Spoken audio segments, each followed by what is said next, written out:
What's up, y'all? I'm the actor with the pen, the author of 6 novels, and the host of Tasmania. Enjoy the show.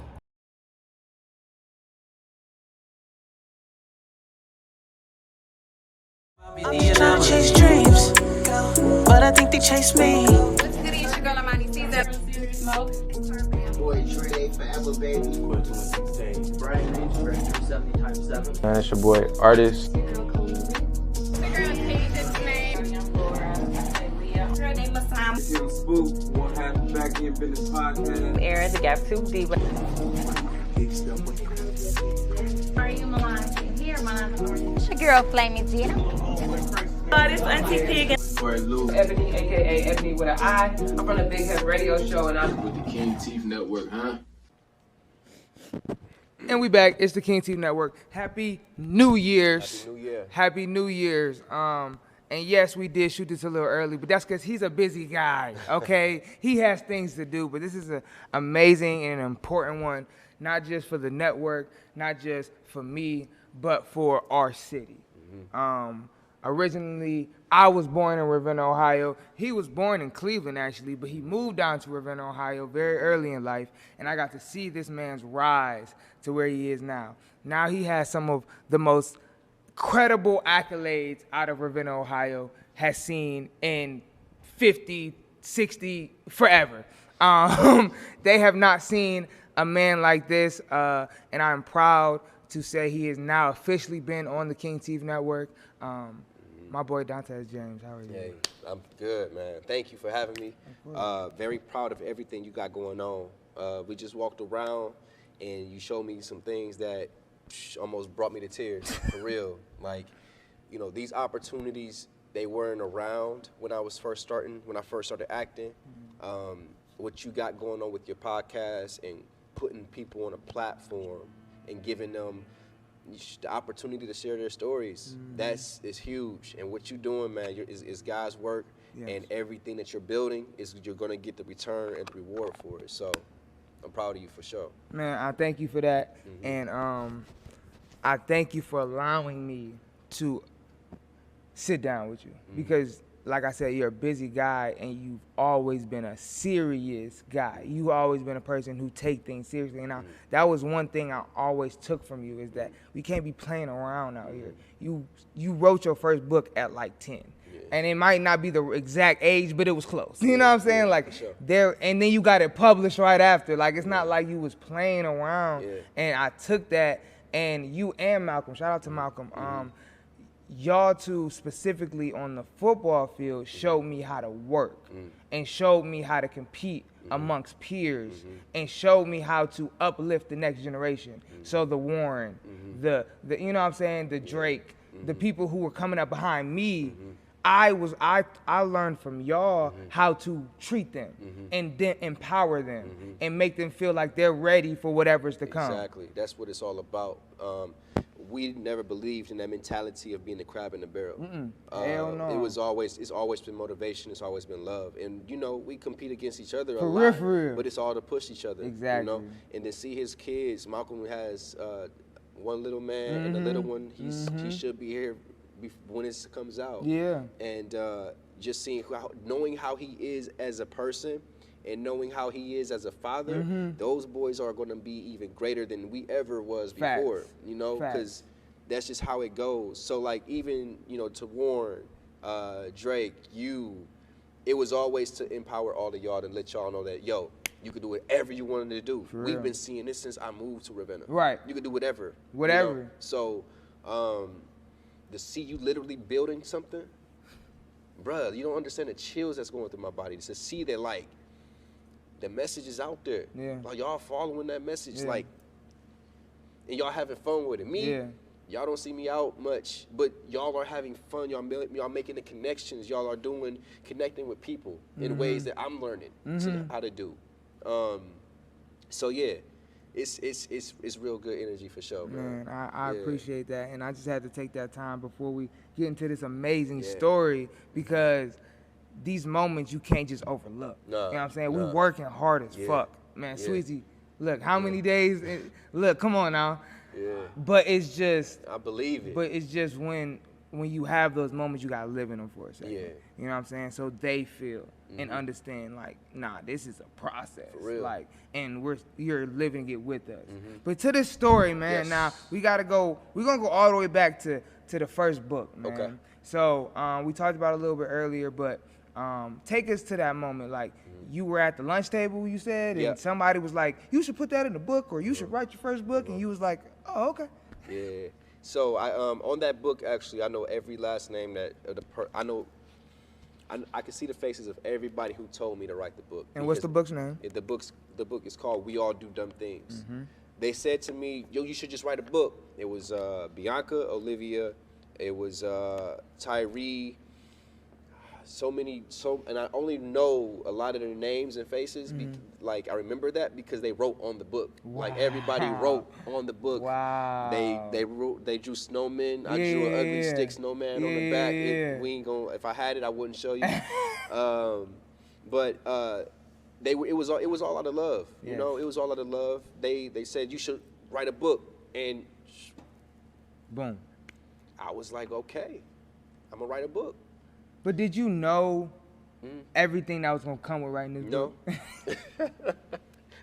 I just had fun with it, bro. Just like with the one I just released, I wrote that in 2020 because I was bored in a way, but I also wanted to entertain people. I was like, I'm not getting auditions right now, so I just want to entertain and just share something. Yes. And that book, I sold 100 copies the first month it came out. Wow. Granted, people was just at home chilling, Right. but they read the book. I got great reviews, but it wasn't until 2022 that I really started sharing that. But back to We All Do Dumb Things, with that, I never knew what would come from it. I was just writing with my homie. We stayed up late at night talking about these characters. He helped me figure out who Jack, LaRon, and Brittany were. And they were just like, they were nothing but like,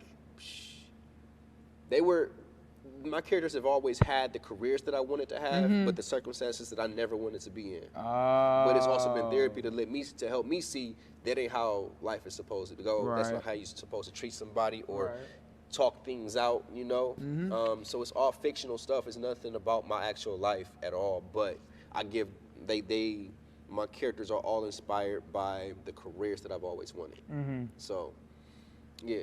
I love that, man. It's living within the dream. Yeah. That's what's crazy about all of this sometimes. You know what I'm saying? Being able to especially as being a creative and being an actor, you get to kind of live in different worlds. And create worlds. Exactly. For yourself. And manifest them into your real world. Exactly. It's crazy what we can do in this And world. I had to be careful because I started to manifest things in my books that I didn't want. And The bad stuff too? Yeah. Wow. You really got to be particular. Like, right now in my book, it's going to be like a fine print at the very bottom, a very small font. This book is for entertainment purposes only. And that's more for you. That's exactly. Wow. Because also while people are reading this, they can't help but put me in these shoes of the characters. So they're manifesting for Real me, life. through Yes. Like, I work at a gym, and almost half of the gym they've all read my book. Every time someone comes in, what's up, Benjamin Watts? Ooh, Benjamin, a bad boy. Ooh, what's up, Benjamin Watts? Watch yourself, man. Like, make sure you good. Are you all right? How's your mom today? They're checking on me because of all these things that I put into my work and my art. I'm not going through none of that. I'm not going through none of that. Some people have literally said to me, they said, I had to look you up just to make sure you didn't win an Oscar because the book is so visual. I never experienced it. I felt it all when I was writing it because my acting, it helps me become a really good writer because I could feel it. I have every conversation that happens in my work. I don't think it through first. I'm literally having the conversations out loud before as these characters before they even touch the computer. So you're creating the character before you even create the character. Exactly. That's crazy. And whenever in my editing process, whenever I could sit down and I could see that character in front of me and we could just vibe and I'm just writing, I'm like, okay, cool. I got a whole story. I finished seeing the light, my last book, with the one that's coming out tomorrow. And when I finished it, I realized I wrote 2 other books. So my next one is already done. Wow. It's already done. From the process you already have created at 13.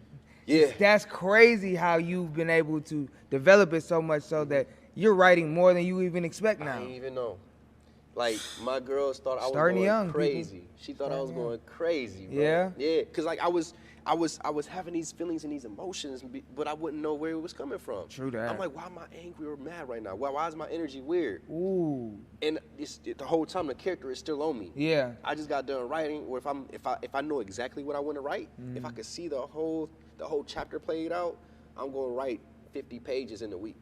So you go in those modes where it's Yeah. just, I'm not sleeping for 3 days. Exactly. Yeah. Like I'm micro sleeping. Wow. Like legit. Like I'm sitting with the laptop on my lap, on the couch, just like this. I know what's up. I can't stop dreaming about these characters now. So now, laptop's here, I'm sleeping. And then I wake up, start typing, go back to sleep, wake up, keep typing. Wow. I can't, because my body won't let me. Like, it won't That's let me. I crazy. wake up. I understand that. Yeah. I 3 definitely a.m. understand that. 3 a.m. every morning. Yeah. Like that. Yeah. That's the grind though. Yeah. That's the process of getting out the dream though. And and a lot of people, the thing about it is you fed it your whole life. So now when it comes, I it obey knows it can come. I know where it's coming from. You now. know? Yeah. But go ahead. Go ahead. No, go ahead. This is your story. And even for me to know where it's coming from now and not take things personal, I'm like, oh, because my books, like, it's helped me so much in my relationship because I'm like, yo, like, okay, this character, I wrote this character and he's going through things and he has traumas that he didn't heal from, but I got them too. I have, you know, Real.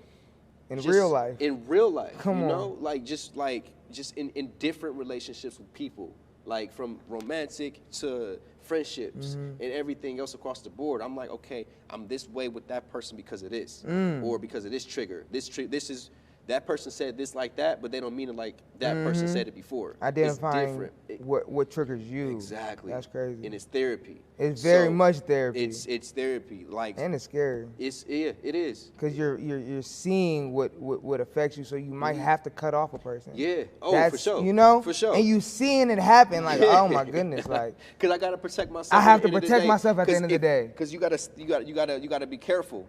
Because sometimes you are not wrong. Yeah. You're not for wrong. real. Yeah. In a real way though. Yeah. It's like, oh, I'm being mistreated for real right now. Yeah. Okay, I gotta stop because that person know what they're doing. Yes. Mentors, friendships, all of that. Oh man. All of that. How do you deal with that? How do you balance all of these things and keep it moving? Because you know, social media is our highlights. Yeah. Our highlight Yeah. reels. Yeah. So we can't always show everything we're going through. Right. So you got to still put on this face that everything's going well. I don't even post whenever I'm going through something for real. Real shit. Like nowadays, I've been limiting my posting just in general, just because it's like I kind of want to be a Renaissance man, like how the men were back in the day with acting. Like you weren't always in, but I do know that you have to let people in order to have a connection. Yeah. So like it's a balance, but just with all the other stuff, man, I'm still learning for real. Like that, the book has taught me a lot. Writing that, Benjamin Watts has taught me a lot. My character for sure. But conversing with my lady, we meditate. big? Yeah, that's huge. That's the relationship you have Yeah. has really helped you in a lot of ways. Yeah, most def. What does having of somebody there bring to you forever? Because you've always been self-motivated. So hearing you say that is kind of mind-blowing in a way, because it's like, I didn't think you needed anybody. Right. And But we all need somebody. We do. And it's two things, because one, when it comes to like one thing that's always been consistent for me was like the work. I'm always going to do that. Yeah. But like with the relationship, what it does for me is like it really, she helps me stay grounded. Don't escape from your father passing. Run into that. Obey your feelings. Yeah. Meditate. Did you meditate today? Wow. We prayed. We read over 32 books last year. Yeah. Together. Wow. And everything that we've learned, we talk about it. We probably go more days talking about our plans and like the readings that we have for the day than anything else. You know, our half the time our TV isn't even on because we realize, oh snap, we've been talking for 4 hours right after work. You know, and then we get to work, and then it's a balance. Like, you know, we're grinding our butts off for sure, but we're also checking in on each other and making sure we're mentally That's so important. okay. Yeah. So it's that's been very helpful too. Man, I love it. Because I love you it. need that. You need it. I mean, to keep. We're talking about longevity. Yeah. If you don't take anything from what I do, please take this and take this from 2023 and beyond. Longevity is the key to happiness. If you can figure out how to, whatever you do in your space, and find some longevity in that, and find your process, you're gonna be happy because you find the process that makes you happy. Yeah. Think about that. So you gotta find the longevity in your process. You can't have a short process and expect long-term happiness. It doesn't work like that. Now you might have to go through the rough parts in the beginning, but then once you get past those, you'll understand the process is always gonna be its process. You're gonna have its ups and downs. It's not gonna mess with your emotions as much. Right. But I wanna get into this, right? I wanna get into, when did the acting start to become the main focus? When did the LA move come in? Because, you know, I was up here at the time, then I went off to college, you know, focusing on our own worlds, but I was seeing it as it was happening. But for you, when do you feel like these things started to transpire? Right away. Shit. 2014, right away. 2014, I decided to act. Because you graduated in 2013. High school. High school, right. Correct. I went to college for a year. I changed my major 4 times. I remember calling my dad. I'm going into the theater program. He's like, cool, go do it. Theater program at Akron was getting shut down. Oh, snap, can't do that. I'm going into sports medicine, just doing shit. You know, just like, okay, I'm just going. I guess I'm gonna just conform. Yeah. My buddy wouldn't let me do that. I was in those classes, half asleep. I found more, and I was writing another book while I was in college. So I found myself in my dorm more when I was working on Untold Nightmares than I was going to class. Wow. I wanted to be creative. I Yes. wanted to share my stuff. And I worked at the theater. I just did the tickets. I worked at Akron U's for their graduations and plays that they had coming through, shows that was coming through. And I was just doing that, but I was peeking in. I would just see the actors doing their thing, and I was just like, dang, I want to do that. Talked to Steve Harvey a little bit after that, and then that's when he gave me that advice. And then from there, I just decided I'm going to just go ahead and just go for it. I'm just going to jump. Now, this Steve Harvey moment, we've talked about it, and I will continue to talk about it because I'm manifesting the fact that I'm going to meet this mother. And that's exactly what I did. No, for real. So that moment, man, talk about that day now. Talk about what was that day? Why were you in Akron? What was it about? What was going on? Cool. I was living in a house with 8 people. Okay. That I didn't know. Wow. I could barely pay rent, which was only $200. It was hard to get a job at the campus. I was a part of a group called Black Male Excellence Network. Yeah, Male Excellence Network. And I remember they were working the event. My liaisons, they were all working the event and everything. And I'm like, yo, could y'all help me meet Steve Harvey? Like, and then they don't have that pull. They told me straight up, we don't got that pull. I'm like, okay, cool. That entire week, I'm walking around telling everybody, I'm about to meet Steve Harvey. I'm just telling them, genuine.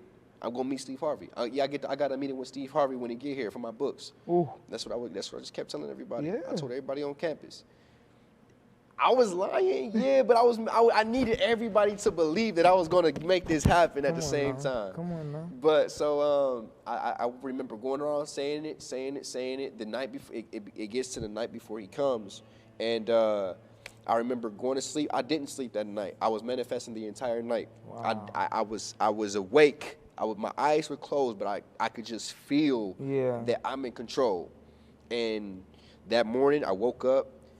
First went in the shower, got dressed, put on my best looking suit. I wore a purple shirt with some black pants and some white dress shoes. Come It was on, almost it was the worst outfit ever. But I put like I was about to dress to impress. I know Yeah. Steve Harvey. Yeah. I get there. I talked to Jim Tressel. He was working there at the time. Wow. Me and Jim had gotten cool because they would help me get my books into Barnes and Noble way before that. Wow. We all did dumb things. It was in Barnes and Noble on campus. That's huge. So I talked to Jim. He was like, I'll talk to Lee Gill.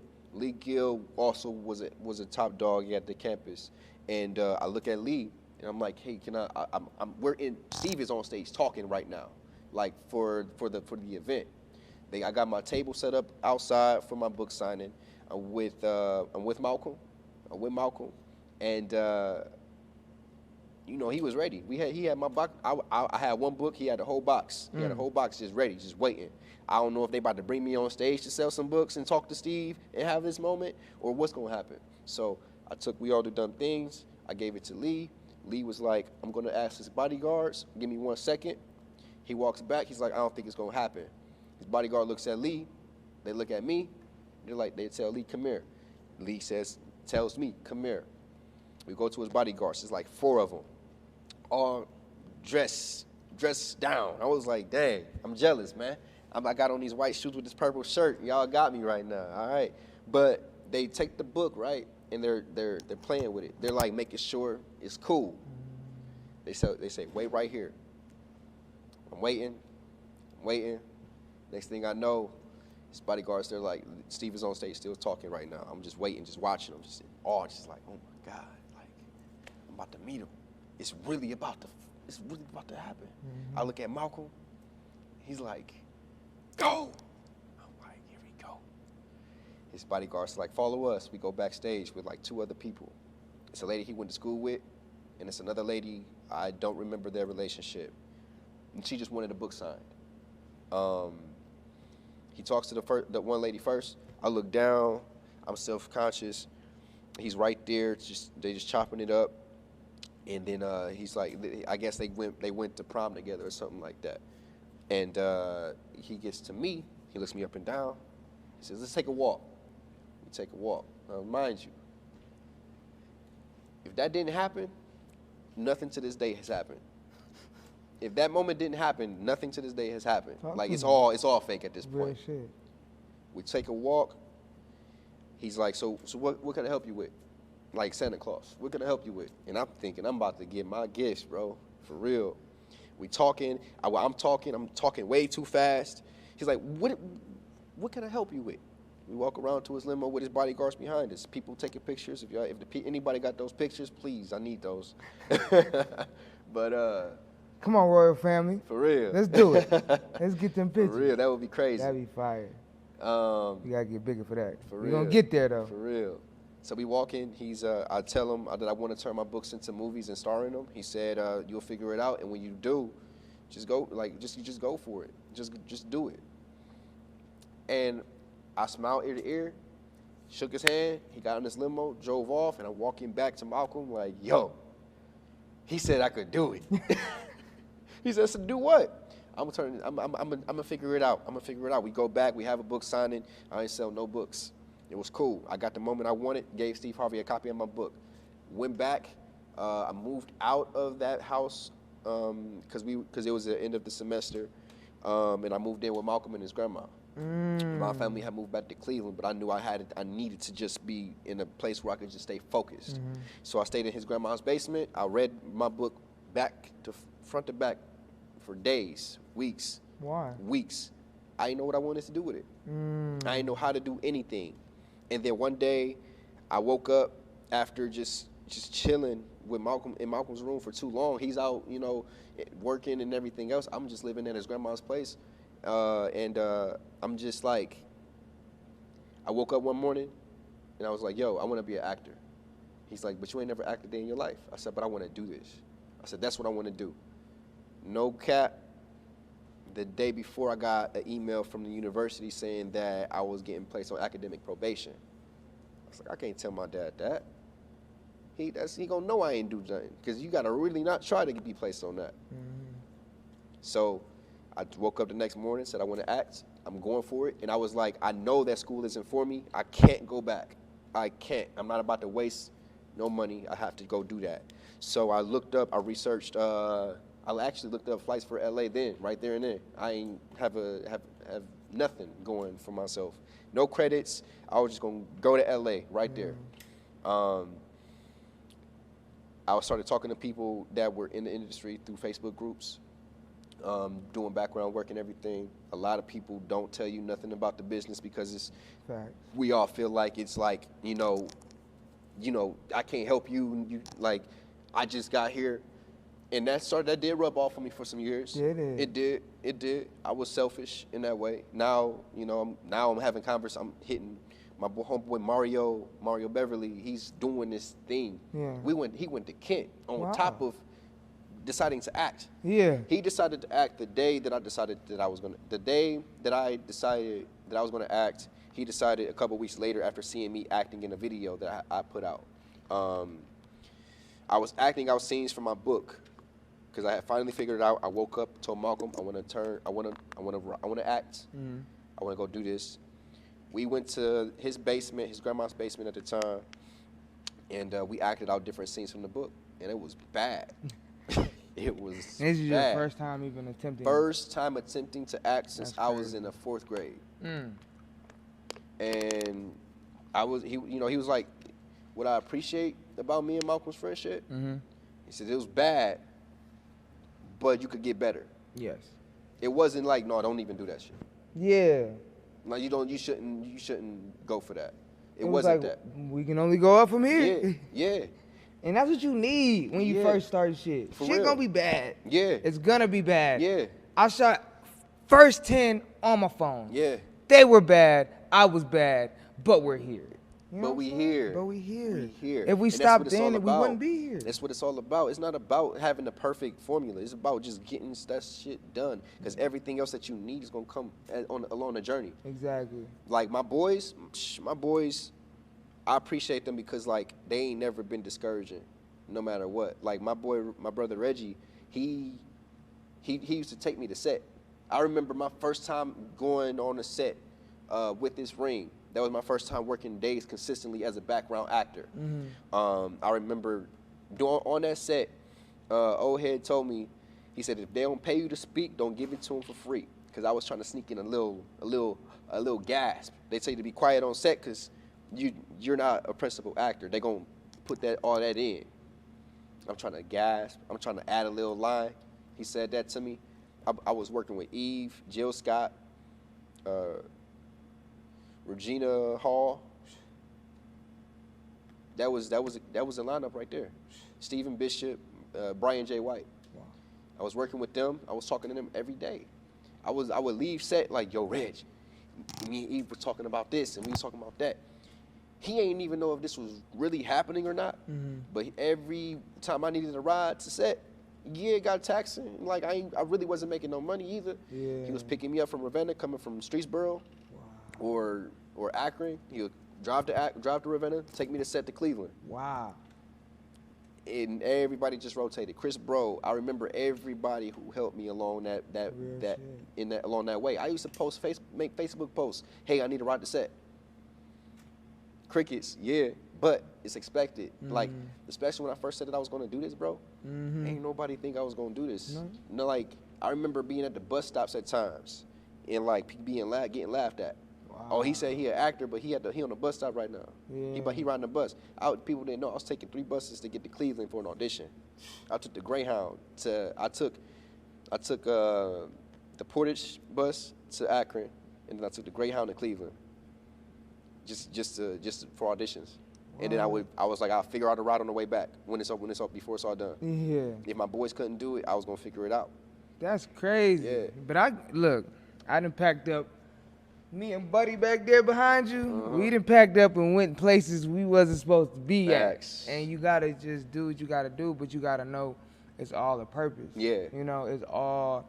Yeah. I remember them days where it was just like, man, we thugging. We gotta do what we gotta do because we understand that there is a bigger goal at hand. Exactly. And I feel like you've always understood that. Yeah. And I do want to speak on a little bit because you had to grow up so fast. You had to be Yeah. the man of the household, dealing with parents being sick, dealing with being the older brother in a lot of the cases. So how did you handle first your mom going through what she was going through young, and you were very young? Yeah. How did you handle those things? Yeah, me and my mom always had a special connection. I was born sick. I was born with my intestines outside my body. You were. That's why you have the scar. Yeah. I'll never forget that scar. Yep. That's crazy. So I understand, for me, bro, even with the journey, it's always been a mission, and it's always been a mission because I'm like, there has to be a bigger purpose as to why I'm here to have faced death multiple times. Now, with my mom and my dad, growing up with her being sick and watching my dad take care of her every single day, no questions. Yeah. No, it's like that was his purpose. Yeah. His purpose. Like, his purpose was taking care of her and making sure that we were set up enough to be able to do that. Shall he pass? Yeah. Which did come to happen. But watching him do that for so long helped me out, and now being in that position, me and my mom made Thanksgiving dinner the other day, and that was the first time I watched my mom take direction, look for me for guidance. Wow. And like that dynamic, her looking up to me, looking for me, like looking to ask me, what should I do? I'm like, right there. Do this, do that, do this. And I was, and that almost brought me to tears, bro. Yeah. But with that having to be the big brother, it's pressure involved for sure. Yeah. It's like just being real. It's a lot of pressure with it, because even being so far and being a big brother, bro. For real, and not being able to be there, but understanding you're doing it for a bigger purpose, that has gotta be hard. Yeah, my dad was battling cancer for almost a year.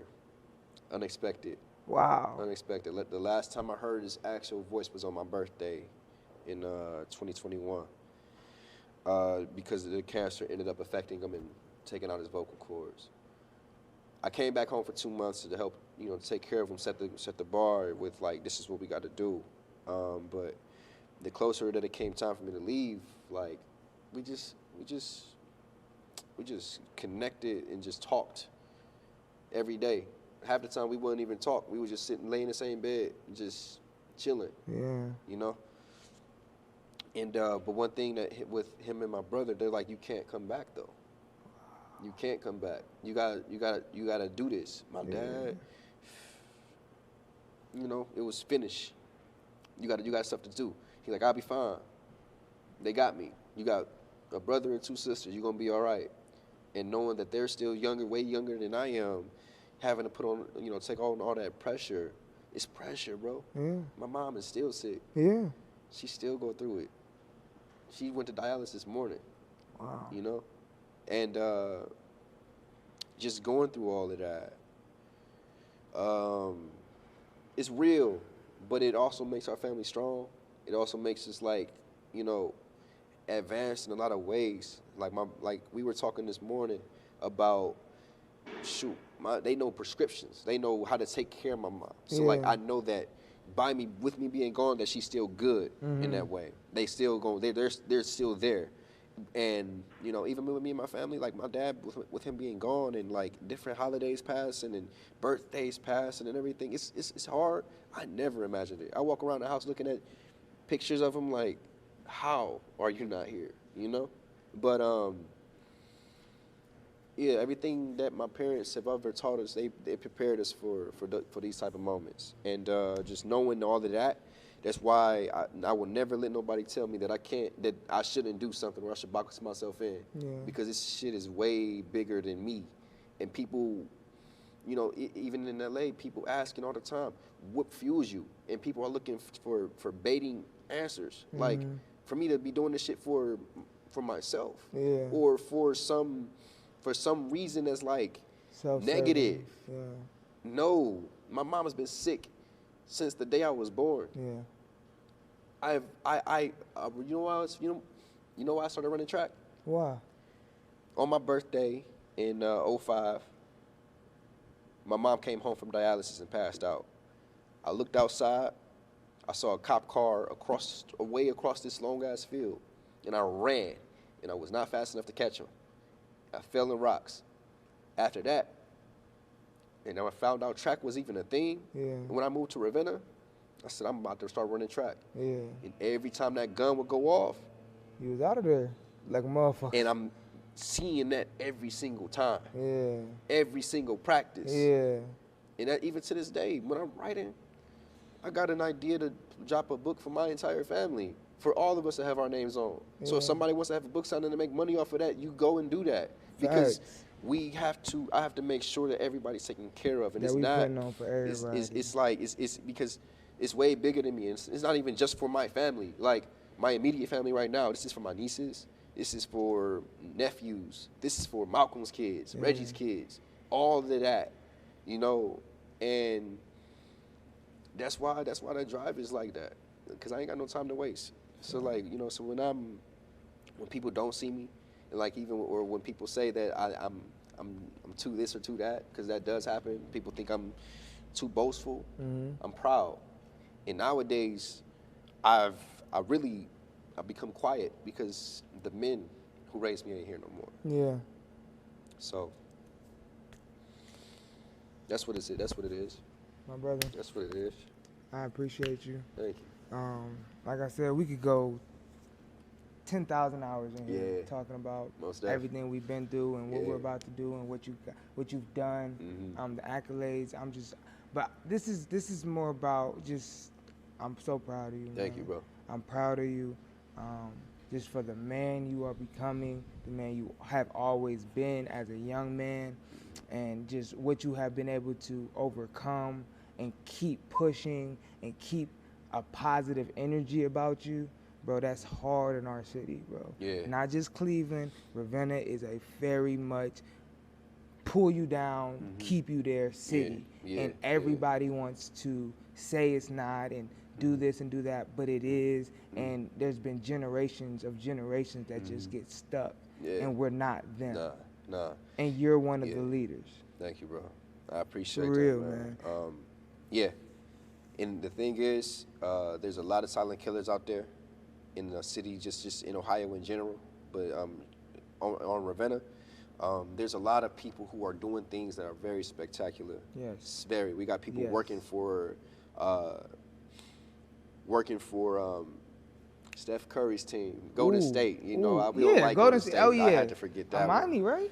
Huh? Isn't it Amani? Yeah, it's Amani. Yeah. Shout out to Amani. Shout out Yes, to Amani. Golden State. And I think she got a ring for it, too, and everything. Yeah. She really You know, come back home to Cleveland though. You know, right. We, need We gonna get we one, need too. We you about to over get another here. one. Like Come you, on. that's cute, but it's time to come home. Time to come home. No, but shout out to her. Shout out to teachers now. You know, people that we grew up with Yes, becoming teachers. yes. And Yes. everybody who's trying to pursue this craft. It's not easy. You gotta work the graveyard to get it You gotta done. work the graveyard. But you gotta work for yourself even longer. So Mm-hmm. you really never sleeping, and it's all rewarding in the end. 100%, man. But Yeah. before we get you out of here, man, what's the book that's dropping, man? One more time. All right, Beautiful Hue, Seeing the Light. It's about it's the continuation of Beautiful Hue, the first installment, and it's going to be about Benjamin getting to the roots of everything that is affecting him in his craft, in his relationships. He's looking in the mirror and really seeing his faults as a person, and he's confronting it all. He's from Cleveland. He moves back home to confront his demons. Yeah. So it's going to be a really, really beautiful story. I love it. And where can they find you at? Dantes James or Dantes X James on Instagram, and Dantes James on Facebook.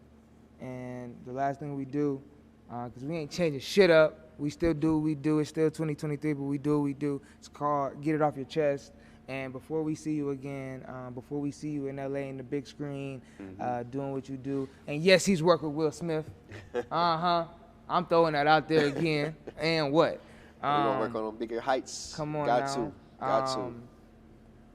It's called Get It Off Your Chest, and it's just basically the opportunity to get whatever you need to. You've been getting a lot off your chest, of course, this whole time, but just the last time to say something to, the folks in Ravenna, the folks in Cleveland, LA, the people who've been supporting you, your close, immediate people, like your lady, like something you need to just say to get it off your chest before we see you again.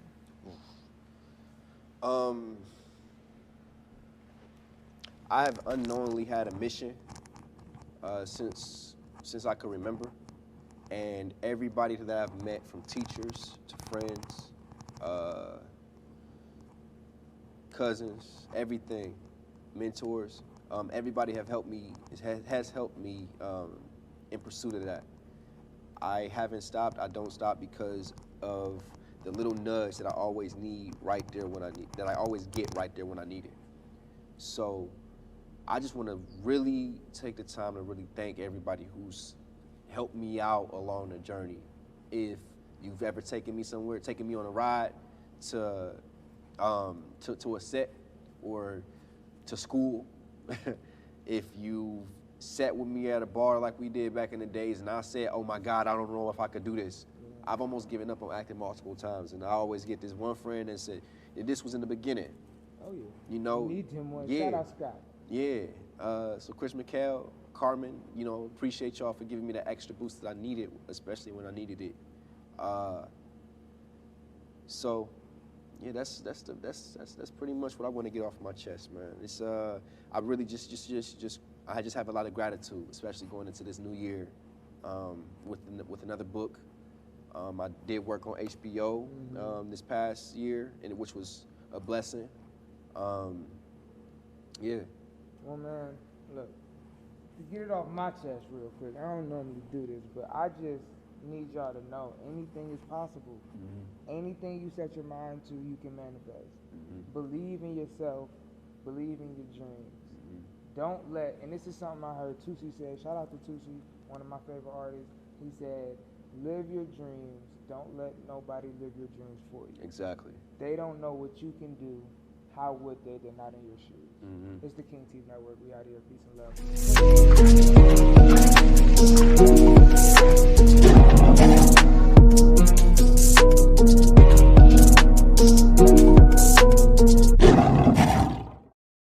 I'm just trying to chase dreams, but I think they chase me. No other motive in between. Life is never what it seems. I'm just